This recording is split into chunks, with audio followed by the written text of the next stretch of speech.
talking through a tasting of our flagship Bulleit Bourbon. It is bottled at 90 proof and aged 6 to 8 years in a brand new charred oak barrel, charred to a level 4.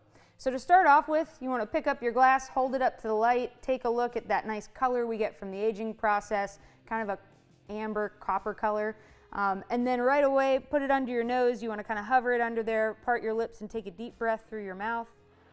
Nose profile on this one is going to be picking up lots of sweetness from the corn and the barrel, so that's where we get our caramels and our vanillas. That high rye spiciness is going to give us a lot of those baking spices on the nose, your cinnamon, your allspice, your nutmeg, and then a little bit of fruit on the nose as well, usually some dark cherry, maybe some orange peel. So after we get a nice aroma profile, time for us to taste. Cheers. Now right on the palate, immediately you get high spice back at the jawline with that cinnamon, pepper, nutmeg, really kind of pops with that spiciness and then draws forward with the sweetness at the front of the palate. It's going to travel down into your chest and give you that nice, what we like to call a Kentucky hug, that warmth there inside. Again, coming from that high rye recipe, offering a lot of spice. Now this is going to be great for a craft cocktail because the spiciness is going to really stand up to your sweeter mixers. It's also going to stand up to an ice cube if you like it on the rocks. Also wonderful for a nice, neat sip of bourbon. Today we're going to be tasting and talking about Bulleit Rye. Now Bulleit Rye is relatively unique in that we use 95% rye, 5% malted barley, and 0% corn. So we're not talking about sweetness coming from the grains, we're talking high spice and a lot of really earthy, really botanical flavors. Now Bulleit Rye is bottled at 90 proof and aged about 4 to 6 years in a brand new charred oak barrel, charred to a level 4. To start off with, we're going to pick up the sample and hold it up to the light. Now because we're a 4 to 6 year age statement, we're going to get some lighter copper colors, a little bit of hay or straw, and that's because we don't need so much time in the barrel. We really want to retain a lot of that grain flavor. If you hold that up to your nose, part your lips and take a deep breath through your mouth. The nose profile on Bulleit Rye is fantastic. Like I said, it's very herbaceous and botanical. Lots of clean notes like lemon and orange peel. Also some licorice and some fresh mint, like something you would pick right from the herb garden. Last but not least, we'll give it a taste. Cheers.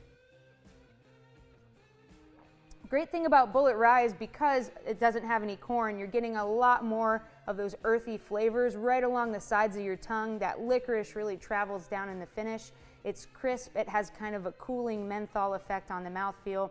Fantastic for putting in a classic Manhattan, maybe a Sazerac, or drinking neat on the rocks. Today we're going to be tasting and talking about Bulleit 10 year. Now Bulleit 10 is bottled at 91 proof and it is aged 10 to 12 years in a brand new charred oak barrel, charred to a level 4. Now first thing we're going to do is pick up the sample and hold it up to the light. And because we're talking higher age statement here, 10 to 12 years, it is going to have kind of a darker amber color, almost like a toffee, and that is from the time that it spends aging in the warehouse.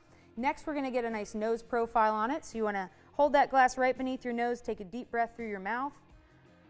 Now the beautiful thing about a 10 to 12 year age statement is we've really hit the sweet spot for pulling vanilla flavors out of the barrel. So this is going to have a really vanilla forward, very creamy aroma to it, and then you get a little bit of that charred oak, that toastiness in there as well, kind of rounding out with some dried fruit like cranberries, raisins, dates, and figs. Last but not least, we're going to taste the sample. Cheers. So where we typically get more spice from the traditional Bulleit bourbon right there in the back of the palate, because of that higher vanilla, it's going to be drawing to the front of the palate. We're going to be getting thicker, creamier notes, a lot more viscosity, really well rounded, and again, a little bit of that smokiness coming from more time spent with the char. Nice long finish, not too much heat coming with it, and it's going to be a really good sip of bourbon to drink neat.